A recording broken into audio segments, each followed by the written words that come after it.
So hello and welcome to the full card Kendall MMA breakdown for UFC 316. Sean O'Malley versus Merab Dvalishvili 2, or should I flip that around? It should be Merab versus O'Malley 2. I'm going to go through the entire card, break down every single fight on the card, and give you my reasonings as who I believe should win and who I'm predicting to win.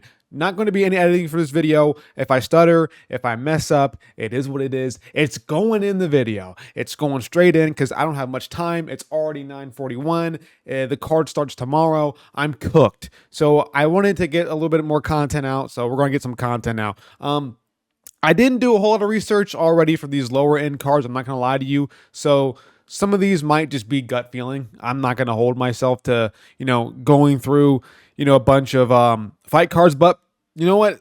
It is what it is. Let's just dive right into the first fight of the night. And we got Markel Medeiros versus Mark Chewinski. Now, I believe this is the debut of Mark Chewinski, and I haven't watched much on him. Honestly, pretty much zilch, nada. So we're going to just kind of freeball this a little bit. We're going to kind of just go through it a little bit. But he fought on APFC. He did have one fight on LFA, but APFC, not one of the cards or not one of the promotions that I'm like the most hyped about. LFA obviously is a great one, but APFC I'm not really too familiar with. And we've already seen Markel Medeiros, in the UFC, and he's looked okay. Going to a split decision versus Austin Hubbard is not the best outcome, but that was 2 months ago. He's 28 years old. It is what it is. He beat Lanyon Quinones. Cool. Not really being the best competition so far in the UFC, but I think so far, him getting some experience, him still being somewhat young. Chewinski is not that old as well, but I think I'm going to go ahead and just trust Medeiros here. He could lose. Again, he's not wowing me with his performances, but I don't think he's bad by any means necessary. I don't think he's horrible. And I think he probably can get a couple more wins before he loses to another prospect or something like that. But I'm going to take Medeiros because of the fact that I think so far he has more UFC experience. He may be a little bit younger than Chewinski, but Chewinski's fighting 8-7 guys. Fighting 7-3, a 2-8 guy, 4-1, 4-1. Whenever I see a guy who has an 8-7 victory to get himself into the UFC, I'm immediately skeptical about how good he actually is. I don't trust that. It's easy to get an 8-0 record when you're not fighting any good competition, right? But when you're fighting guys who are like 10-2, it's kind of the same thing for Medeiros. 8-8 to get his Contender Series fight. 8-5. Maybe it's both. I don't know. But then again, we've seen Medeiros and he's looked kind of mid throughout his past 2 UFC fights. But Chewinski, there's no evidence there. So I'm taking Markel Medeiros to put the whooping on Chewinski. Maybe. We'll see. Factory X is good. Rofa Sport. We'll see. Moving on. Quillen Salkib versus Yanel Ashmuz. You know what? I don't know. Ashmuz is not actually that bad of a fighter. He beat Trevor Peek. Lost to Chris Duncan, which isn't a bad loss in hindsight. Sam Patterson, but that was lightweight Sam Patterson. It isn't the welterweight version. So I don't think Ashmuz is as bad as the odds are dictating this fight to be. And this Quillen Salakid guy, yeah, he beat Anshul Jabli. Good job, bro. Good job. You beat India's best prospect. It's not much on that. Gage Young, he fought in Toronto MMA. He's Australian, so I don't know how good their promotions are down there as well. 25 years old. I don't know how much stock we're going to put in the KO to Anshul Jabli. Yeah, he beat Anshul Jabli. Great job. But I don't know how much stock we need to put into it. But here's the thing when it comes to Yanel Ashmuz, right? I think he's decent. I think he carries some power. But I just am a little bit worried about the fact that he might be a little bit too small for lightweight, man. He's not very tall. How tall is he? He's 5'9". Put that in quotation marks. You can't see it on the screen. But he's 5'9". I don't think bro is 5'9". I mean, he did fight Sam Patterson, who is fucking humongously tall for lightweight, especially during that time. But he didn't look like he. I mean, so is Chris Duncan. Chris Duncan's huge as well. But I don't think he's 5'9", bro. I think he's like 5'8", 5'7" ish. Um, yeah, with a 7-inch reach disadvantage as well. This is where things get a bit tricky, man. I'm going to take Quinlan Salakid. I don't like the odds on it, but I do think he wins by decision. I think Ashmush is tough enough to survive and not get KO'd by him. But I am worried about how he's going to fare on the feet with just such a big range disadvantage. I don't see this going to the ground unless Ashmush puts it on the ground. Man, he's not really that much of a grappler himself. So yeah, I think I'm going to take Quinlan Salakid. Dude, I can't say his name. Quinlan Salakid. What a name, bro. It's a top tier name, I would say. But yeah, in Alice Mudge, I just think the range and reach would be too much for him. Moving on. Ju Seng-yu versus Jekka Saragi. Now, Jekka, man. Jekka, bro. Here. There was some hope. I gave him some hope off road to UFC, man. I thought he'd be something. But you know what? Like I say every single time I see one of these guys fight, road to UFC fucking sucks.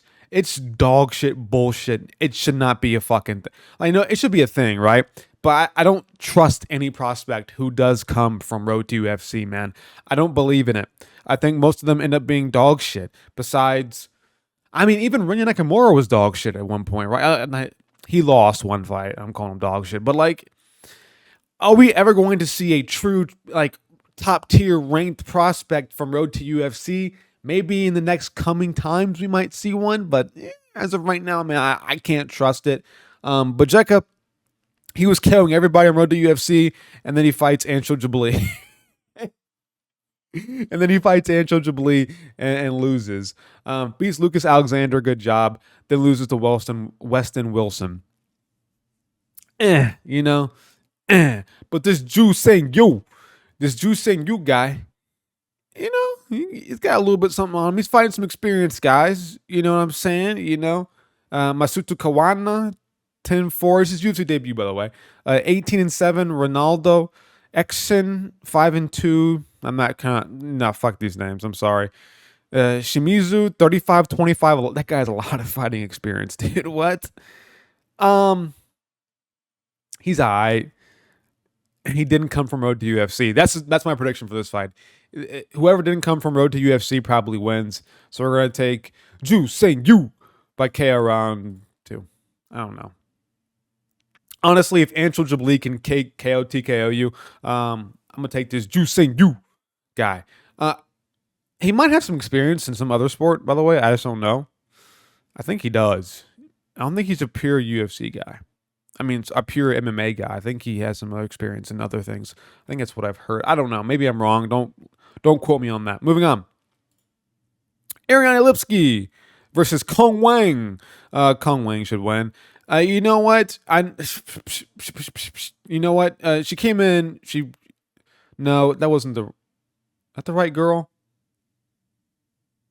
Who's the girl who flatlined? Was it her?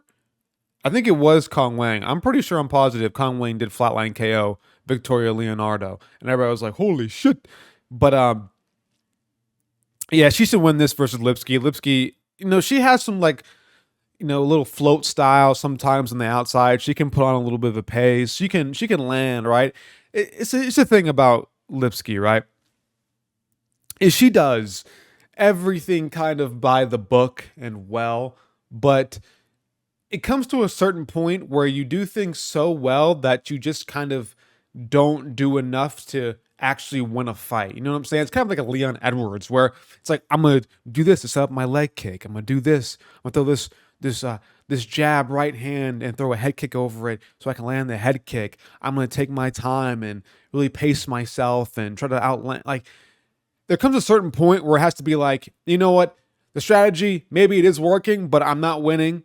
Let's fucking keep going. Like, let's just grit down and actually start fighting. You know what I'm saying? Let's adapt to the situation. And I don't feel like Lipski has that adaptation to win. And I think Kong Wang is just, I think she wants it more. I think she wants it more. It's women's MMA. We don't care that much. I'm calling her by decision. Moving on. Chaos Williams versus Andreas Gustafsson. You know what? Will Chaos Williams finally prove me right or wrong? I want him to prove. Listen, I like Chaos Williams. I think there is so much untapped potential when it comes to Chaos Williams that it's absolutely ridiculous. If this man could just learn how to like throw a nice tight hook with really good technique, he would be a fucking monster. He would be a demon in the division. But it seems like he just goes, hur, hur, hur, and I just don't like the way he fights, bro. It just comes off as very untechnical to me, and like he doesn't know what he's doing sometimes. But he carries this mass amount of power, this genetic freak level of power, and he can be so fucking good. Like I want him to be amazingly good, but I don't see enough from the technical side of his game to really ever trust him when it comes to picking him. Now this Andreas Gustafsson guy, 34 years old, making his UFC debut, won the Contender Series against Pitlick. Sorry. Won by finish. Fun FCR. 13-10, 8-4, 37-10, 8-3. KSW, by the way. KSW and Brave. So he at least fought in two good promotions. But I think Chaos Williams, man, he low-key he beat Randy Brown. He lost by split decision, but he low-key won that fight. Beat Bedoya, who has a chin. Beat Carlson Harris, who I think is pretty good as well. He lost to Gabriel Bonfim by Darce choke, is what it is. Was he low-key winning that fight or was he not? I'm trying to remember that fight. I think he was low-key doing well and then got choked out. I don't think he was winning, but I think he was doing pretty well. I think there's a lot of UFC experience when it comes to Chaos Williams, and I think, how long has it been? It's only been 3 months since he got choked. I mean, he got choked out, so it's not that big of a deal. I think he wins. I think he's just good.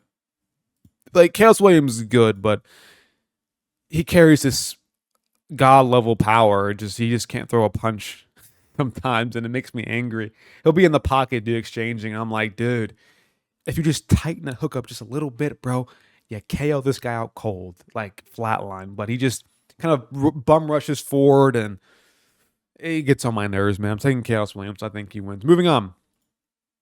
Sergey Spivak versus Waldo Cortez Acosta.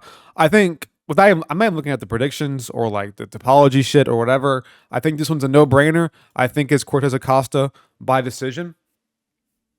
Spivak doesn't have enough on the feet, and I don't think his ground game will be effective against Cortez Acosta. I think Acosta right now is like the best he's ever looked. He's an underdog. Holy shit. People were picking Spivak.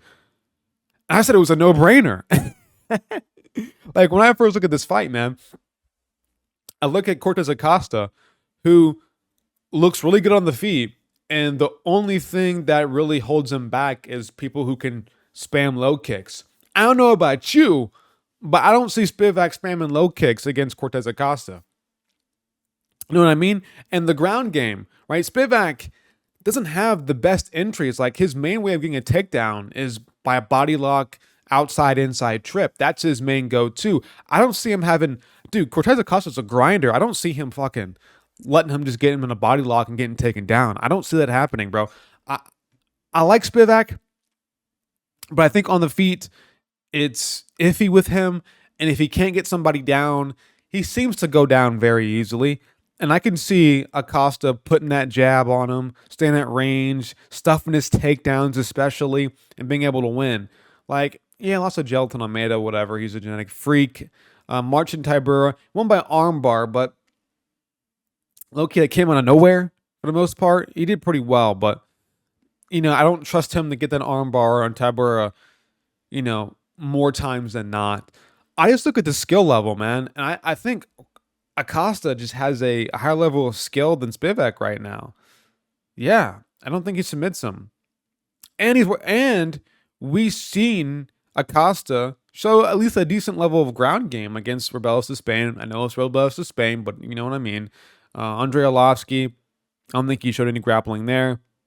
He showed really good striking against Ryan Spann. Now, I think if Ryan Spann didn't just wing hooks in the pocket like crazy. I think he might have caught Cortez Acosta, but he showed a grittiness to walk people down, to walk down Ryan Spann to be exact. And he showed, at least some technical level of striking in the pocket. I think that's going to go a long way. I think Ryan Spann, as much of a I'm going to throw shit kind of fighter he is, I think he's better than Spivak on the feet. I'm going to trust Acosta to get this one done by decision over Spivak. Moving on. Azamat Murzakanov versus Brinson Ribeiro. I'm going to take Azamat Murzakanov. Not looking at the odds, right? Brinson Ribeiro. I know he lost to Bing Yang Zhang. Not a bad loss in hindsight. Magomed Gajislav, it is what it is. Beat Kyle Machado by split decision. He didn't look too amazing in his fight versus DR Nurgaje.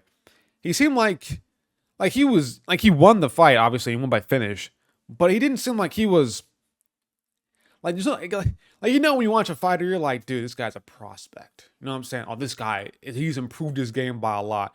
I didn't really get that vibe. I kind of felt like he was just fighting a lesser opponent and he won. That's kind of how I felt about that.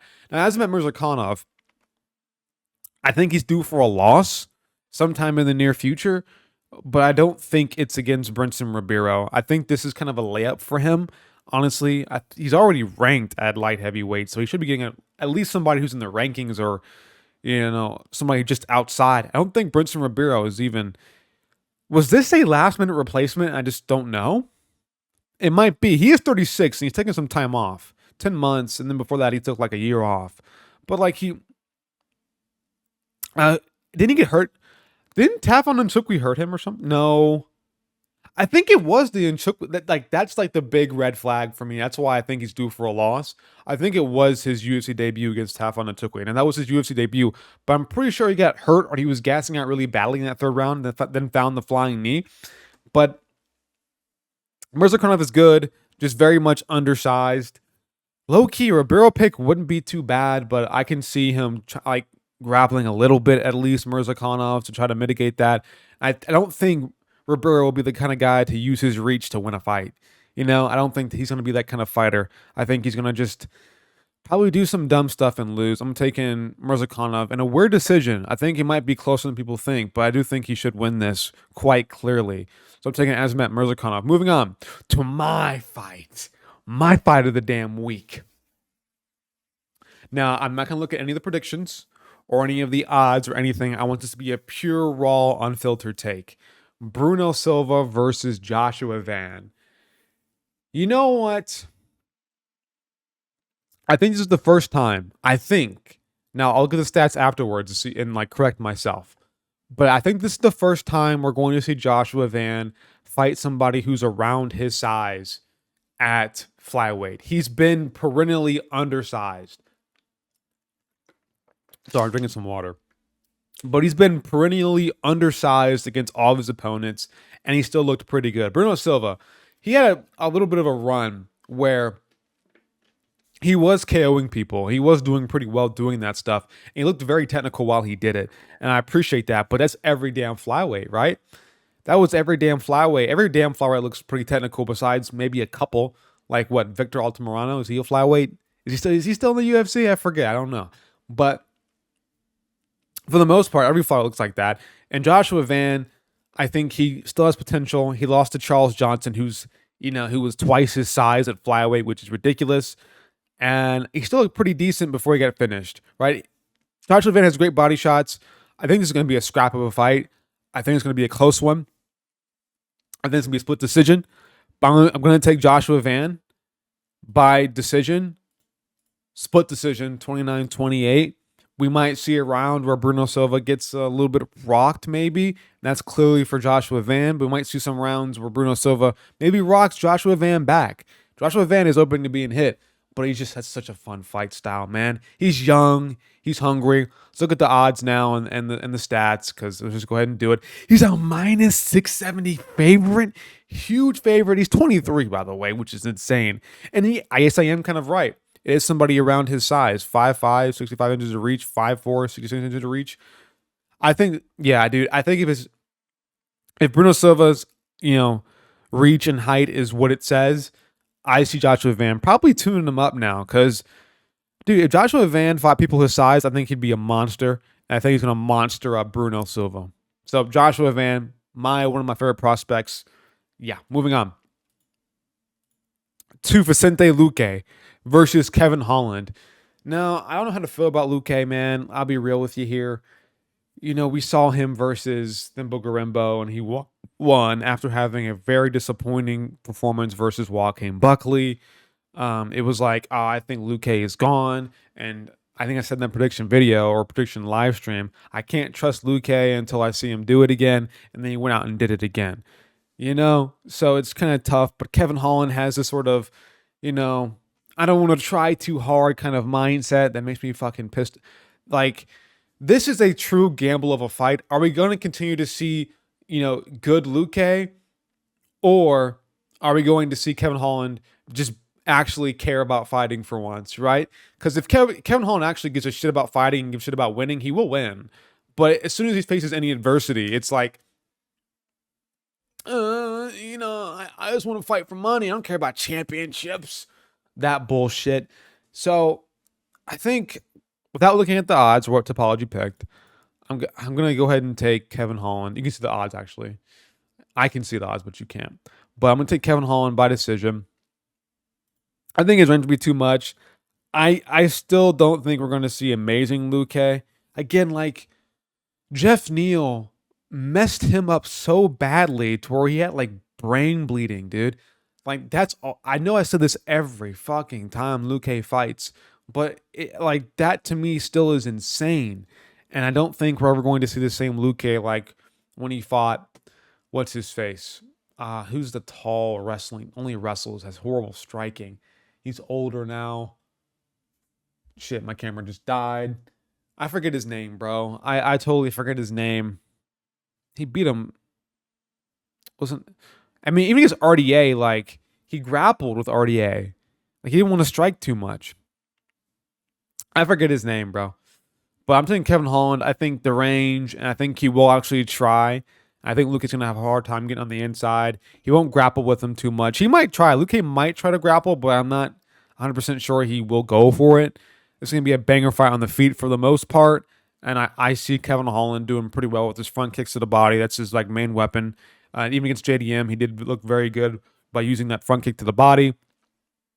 I can see him stabbing that into Luque, and I can see him using his, his range and his 1-2, his long, 81-inch reach arms against Luque. Because Luque, this is an old take as well, but it's kind of the same thing. You can still apply it to now. Is that Luque, he does very bad with straight shots down the middle. Hooks, Luque can, hang with the best of them. But when he fought Jeff Neal, only thing Jeff Neal throws is like 1-2s down the middle and an uppercut, Other than that, he's just on the outside for the most part. But the 1-2 jab, uppercut, that's the whole shtick when it comes to Jeff Neal. Keeps it very simple and with good footwork, of course. But I think Holland doesn't really throw too many hooks like that. It's front kicks, 1-2s, jabs, more front kicks, low kicks, stuff like that. I think Holland's going to have a field day splitting the guard of Luque and winning the fight like that. Moving on. Mario Bautista versus Patchy Mix. I am not even going to give you a prediction. I am going to give you a prediction. But I'm not even going to give you a reasoning why. Because Mario Bautista ruined, he robbed, he's completely abominated whatever was left of Jose Aldo's career with the fight style that he has. I think Patchy Mix is going to go out there and just fucking lay him out cold. KO round 1. I don't care if I'm wrong. I don't care if Bautista wins. I am rooting for Patchy Mix 100% of the way. I don't give a singular shit. Patchy Mix, you know what? I low-key forgot about him when I was making my who could be the next champion video that I just made, I think, like yesterday or the other day. And I was like, I kind of forgot about Patchy Mix after the fact. I was like, man, maybe Patchy Mix could come. Maybe he could come into the UFC and be something, But I don't know. I'm still not very sure. I think this is a good first fight for him, honestly. He's younger than Bautista as well. I'm going to take Patchy Mix out of pure copium. He's going to go out there and just fucking flatline him with a 1-2 down the middle. Out cold. He's done, though. On the ground, seizing. Please, Patchy, please do it. Moving on. This card's fat, man. Kelvin Gastelum versus Joe Pyfer. I don't know what to do with Kelvin Gastelum anymore, man. I think this is where the road ends. 19-10 on the horizon for him. Joe Pyfer, he lost in his first 5-round main event against Jack Hermanson. This obviously isn't a 5-rounder. I think Joe Pyfer in a 3-rounder beats a lot of the middleweights here. He probably beats the majority. I think he probably becomes champion in a 3-rounder, low key, because he just carries that much power and his output's pretty good. Just that, when you carry so much power, you can only go for so long. I don't really see how Joe Pyfer loses this. Gastelum is just too small.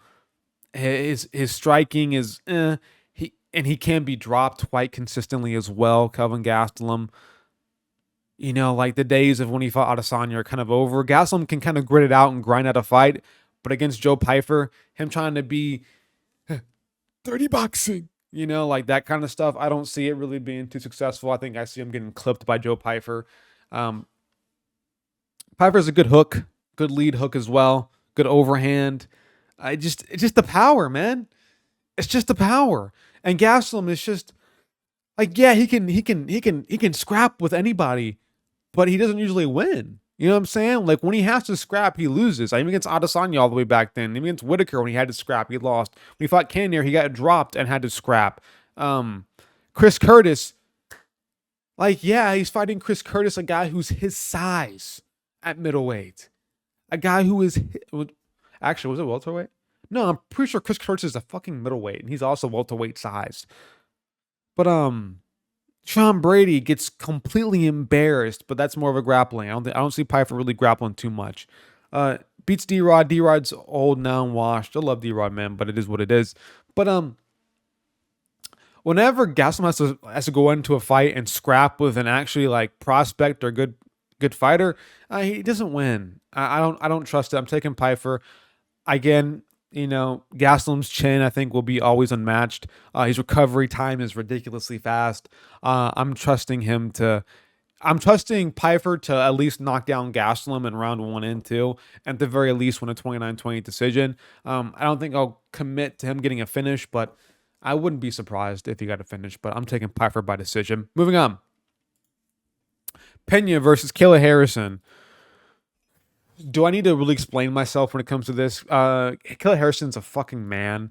She's going to win by elbows because, 12-6 are illegal now. Probably round 2. Pena's just going to go out there and not be too successful. Then we're going to see Kayla Harrison fucking judo thrower. And she's going to be like, well, I'm on the ground now. And I'm a jiu-jitsu girl, so I can be fine here. And then get fucking elbowed to death. That's where I'm going to see this. That's how I see this fight happening. 35 years old. Yeah, she's cooked. I'm not going to explain this fight too much. It's just, it's going to go. Moving on to our main event, Merab Dvalishvili versus Sean O'Malley. Now, when this fight first got announced, man, you know what I was thinking? I'm like, you know what? Merab easily wins. He easily gets this one done in a rematch, dude. O'Malley just doesn't have the grit, the nastiness to be able to survive Merab. Like in that 5th round when he had Merab hurt to the body. Like it takes a real monster, a guy who really wants it bad, to at least attempt, right? If Sean O'Malley went after him when he hurt him to the body and was like doing everything he could to finish Merab and that little chance that he had, I would have been like, you know what? Maybe he tightened some things up for the rematch. But the fact that he sat there with Merab running away on his bike, hunched over, breathing like that, and he didn't do anything to capitalize off of that, it just makes me vomit. And I don't think he has that dog in him. Now, like I was saying before, that was what I thought before. But apparently O'Malley, he's not gooning, and he's off the za. He's abstinent, bro. He's straight edge now. So, and he's not dyeing his hair for this fight, I think. I don't know if he is or not. I forget. But I'm pretty positive he's not dyeing his hair for this fight. So we might get to see no za, straight edge, not 6'9" Sean O'Malley. Holy shit, this might be a new mythical fighter, dude. Listen, when you have situations like this where a new mythical fighter could be brought out of the moon, out of the ground, become a miracle, I mean, you might just have to pick him. I'm not going to do that until it happens, and I'll believe in it. If O'Malley wins, I'll believe in the mythical fighter shit. But yeah, I'm taking Marab by decision. He's going to do the same shit probably. Just ground him against the cage, spam knees to the thigh. I'm not just going to accept it because he's going to be like, oh my god, I'm so annoyed, and not be able to get his strikes off. There always is a chance we see O'Malley sleep him. That is a possibility. You know, Marab's 34 years old. He has been hurt by guys like Marlon Moraes. Where's he at? That was forever ago. Holy shit, he's not even on the top five. But I mean, even Cejudo hurt him at one point, right? With a left hook. I mean, it's always possible we see O'Malley go out there. He has a puncher's chance, right? And I think he even has more than the puncher's chance to beat Merab Dvalishvili. I think maybe if I had to give this fight like a percentage rating, I would say I have Merab up 65-35, right? I think Merab, maybe if this fight happens 10 times, he wins 7 of them, maybe 6 of them, and O'Malley wins the, 3 or 4 times that this happens. So maybe I could be wrong. Maybe out of the 10 times, this is one of the 3 or 4 times O'Malley does win. Again, it's not much really to break down because of the fact that, we kind of know how these fight styles go. We know O'Malley's a 6 striker. We know he knows how to really combo things well, use his feet very effectively. There's plenty of breakdowns on how O'Malley fights on, TikTok. I can't remember off the top of my head, but we know that he's a very slick striker, and maybe his grappling game is just not going to be enough to prevent the stall game from Merab, who can just grind you against the fence.